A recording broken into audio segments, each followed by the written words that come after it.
In today's video, I'm going to teach you desktop and web app previews. We'll walk through how to launch your app, open its live URL, preview it at different screen sizes, and use the built-in console to debug, all from the same preview pane so you can iterate quickly and confidently. First, let's run the app. Look for the Run button in your development environment and click it. This starts your application and spins up a local preview server. The preview pane will open automatically, usually docked alongside your editor. Give it a moment to compile. You'll see your app's interface appear when it's ready. If the app needs extra time on first launch, that's normal. Subsequent runs are typically faster because the build is cached. Once the app is live, check the preview pane for a live URL. This is a direct link to your running app. Click the link to open it in a new browser tab, which is handy for testing outside the editor's frame and for seeing how it behaves with your normal browser extensions and settings. If you need to share a quick look with a teammate on your machine, you can also copy this URL locally. Just remember that it's intended for development and may change when you restart the preview. Now, let's make sure your layout works across different screens. Inside the preview pane, you'll find controls to resize the viewport.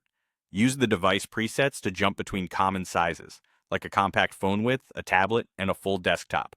You can also drag the edges to test custom widths and heights, and switch orientation when available to simulate landscape mode.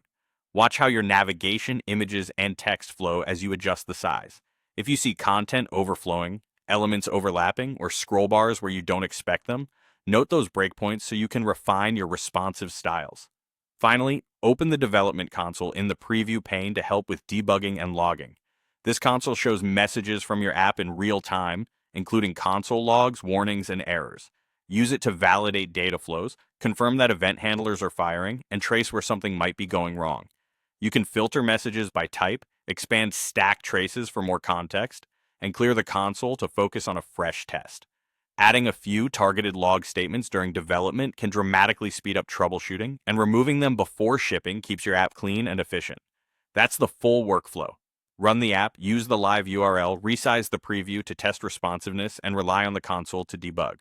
With these tools, you can iterate quickly and ship with confidence.